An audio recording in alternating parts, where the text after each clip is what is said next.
ऊर्जा क्षेत्र में आत्मनिर्भर बनाने वाले प्रोजेक्ट से लेकर असम आने वाले लोगों की सुविधा के लिए जो काम हुए हैं, ढेर सारे प्रोजेक्ट्स आज असम को मिले हैं।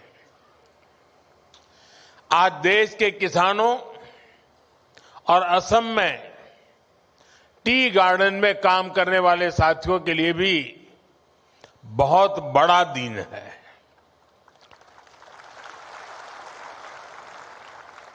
कुछ क्षण पहले पूरे देश में पीएम किसान सम्मान निधि के तहत 18,000 करोड़ रुपए से अधिक की राशि हमारे करोड़ों अन्नदाताओं के खातों में भेजी गई है।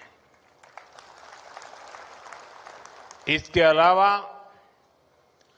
असम के चाय बागानों से जुड़े अनेक परिवारों को आज भूमि के पट्टे भी दिए गए हैं।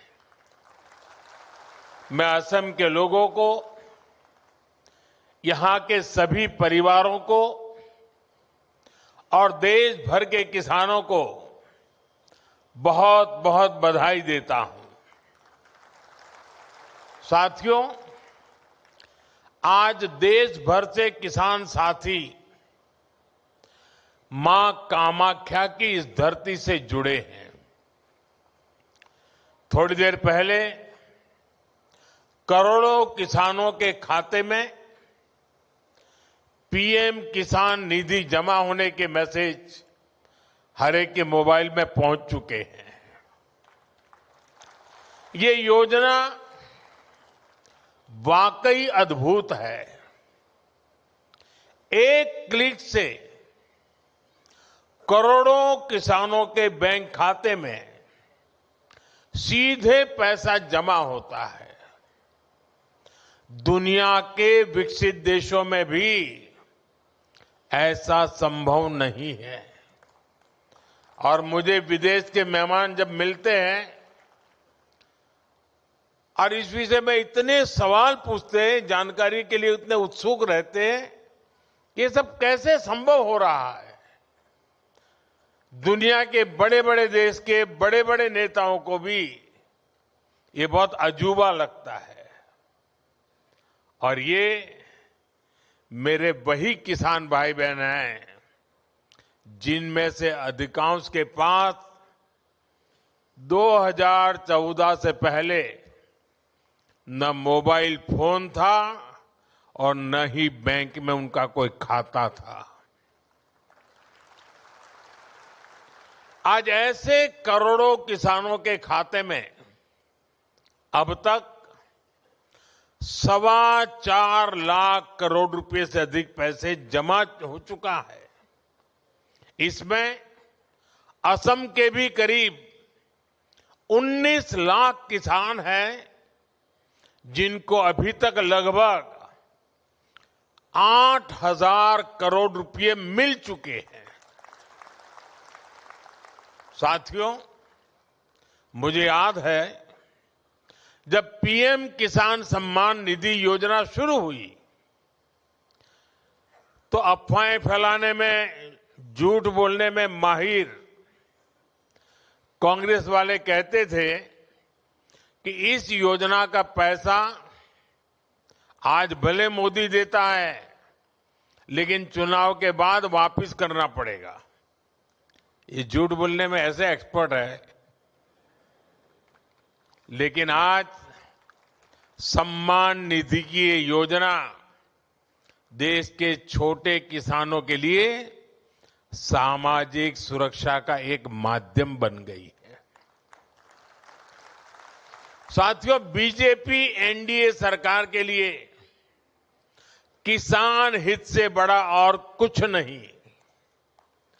जब किसानों को पैसे देने की बात आती थी, कांग्रेस वालों की सांस अटक जाती थी। मैं आपको एक और उदाहरण देता हूं। 2014 से पहले केंद्र में 10 साल तक कांग्रेस की सरकार थी। कांग्रेस सरकार के 10 साल में किसानों को एमएसपी के रूप में 6.5 लाख करोड़ रुपया मिले थे। 10 साल में 6.5 लाख करोड़, जबकि हमारी सरकार के 10 साल में किसानों को एमएसपी के रूप में 20 लाख करोड़ रुपए अधिक मिल चुके हैं। साथियों, बीते 11 वर्षों में देश के किसान के इर्द गिर्द बीजेपी एनडीए सरकार ने एक मजबूत सुरक्षा कवच बना है। एमएसपी हो, सस्ता ऋण हो, फसल बीमा हो, पीएम किसान सम्मान निधि हो, ये योजनाएं किसानों का बहुत बड़ा संबल बनी है। इतना ही नहीं, हमने इस बात का ध्यान रखा है कि अंतर्राष्ट्रीय स्तर पर संकट का असर खेती किसानी पर न पड़े। अब जैसे कोरोना और उसके बाद जो युद्ध हुए हैं, उसके कारण अंतर्राष्ट्रीय बाजार में खाद की कीमतें कई गुना बढ़ गई थी। विदेशी बाजारों में खाद मिलनी भी मुश्किल हो गई थी। लेकिन केंद्र सरकार ने इस संकट को रोकने के लिए भरपूर कोशिश की। यूरिया की जो बोरी अंतर्राष्ट्रीय बाजार में 3,000 रुपये में मिलती है, वही बोरी हमारी सरकार ने अपने किसानों को सिर्फ 300 रुपये में दी है।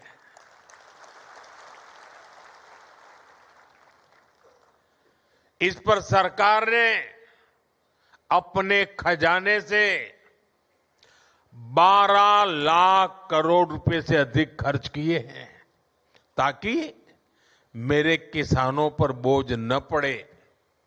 ये बोझ सरकार अपने कंधों पर उठा रही है।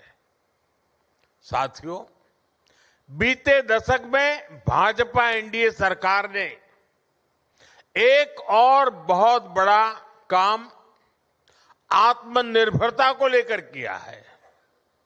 हमने कृषि को बाहरी संकटों से बचाने के लिए आत्मनिर्भरता को प्रोत्साहन दिया है। हमने आजाद भारत में बार बार देखा है कि दुनिया के दूसरे हिस्सों में लड़ाइयां होती हैं, कहीं सप्लाई चेन में दिक्कत आती है, तो परेशानी हमारे किसान को होती थी।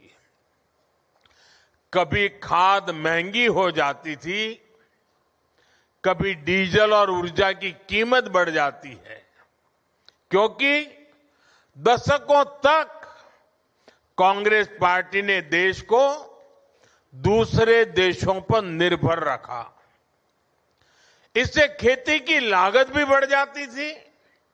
साथियों, किसानों की खेती नई तकनीक से जुड़े, उन्हें सिंचाई के नए तरीकों से जोड़ा जाए और फसलों को भी लाभ मिले, इस मंशा से हमारी सरकार ने पर ड्रॉप मोर क्रॉप की नीति बनाई। ड्रीप और स्प्रिंकलर जैसी माइक्रो इरिगेशन टेक्निकों को किसानों तक पहुंचाया। इससे सिंचाई भी बेहतर हुई और लागत भी कम हो गई। आज सरकार आपके खेतों को सोलर पंप से जोड़ने के लिए काम कर रही है और हमारी कोशिश है कि डीजल पर आपका खर्च कम से कम हो। केंद्र ने जो कुसुम योजना बनाई है, वो इसीलिए है। आज बहुत सारे किसान न सिर्फ सोलर पंप लगाकर सिंचाई कर रहे हैं, बल्कि उससे बिजली बनाकर पैसे भी कमा पा रहे हैं। और तो इसलिए मैं कहता हूं, अन्नदाता ऊर्जादाता बने। साथियों, हमारा निरंतर प्रयास है कि खाद और कीटनाशकों पर किसानों की निर्भरता भी कम हो। कांग्रेस की गलत नीतियों के कारण देश के 5 बड़े खाद कारखाने बंद हो गए थे। हमने उन खाद कारखानों को फिर से शुरू करवाया। साथ ही किसानों को नैनो यूरिया से जोड़ने के लिए भी कई काम किए। आज देश के किसान को इसका लाभ मिल रहा है। अब बीजेपी एनडीए सरकार देश के किसानों को प्राकृतिक खेती के लिए प्रोत्साहन दे रही है। किसान जब बहुत बड़े स्तर पर प्राकृतिक खेती को अपनाएंगे तो मिट्टी भी सुरक्षित रहेगी और हमारे अन्नदाता वैश्विक संकटों से भी सुरक्षित रहेंगे। साथियों, एक तरफ बीजेपी एनडीए सरकार किसानों को लेकर काम कर रही है। हम देश को आत्मनिर्भर बनाने में जुटे हैं। वहीं आज कांग्रेस ने एक बार फिर साबित कर दिया है कि वो किसी भी स्थिति में देश के प्रति ईमानदार नहीं है। आज युद्ध से बने संकटों के बीच भी कांग्रेस सिर्फ अफवाहें फैलाने और अपप्रचार करने में जुटी है। और मैं जरा कांग्रेस के साथियों से कहना चाहता हूं, एक काम करिए, लाल किले पर से 15 अगस्त को पंडित नेहरू जी ने जो भाषण दिए हैं, जरा भाषण सुनिए। आप सुनकर के हैरान हो जाओगे। लाल किले से 15 अगस्त को एक बार कह रहे हैं पंडित जी कि उत्तर कोरिया और दक्षिण कोरिया में लड़ाई चल रही है, इसलिए भारत में महंगाई बढ़ रही है। अब उत्तर कोरिया दक्षिण कोरिया कहां है और यहां पर महंगाई बढ़ने की बात नेहरू जी कह रहे थे। और आज कांग्रेस के लोग देश को गुमराह करने में लगे हैं। वैश्विक संकटों का प्रभाव क्या होता है, यह आज दुनिया देख रही है। साथियों, बीजेपी एनडीए की सरकार ने हमारी रिफाइनरीज के विकास के लिए, रिफाइनिंग कैपेसिटी के विस्तार के लिए काम किया है। आज भारत दुनिया का वो देश है जो अपनी ही नहीं बल्कि विश्व की ऊर्जा जरूरतों का भी ध्यान रख सकता है। यहां असम में जो हमारी रिफाइनरीज है, उनको भी बीते वर्षों में एक्सपांड किया गया है।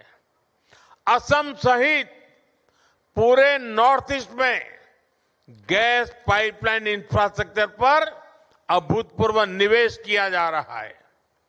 नुमालीगढ़ सिलीगुड़ी पाइपलाइन के अपग्रेडेशन का काम भी पूरा हो चुका है और असम के गोलाघाट में दुनिया का पहला सेकंड जनरेशन बायो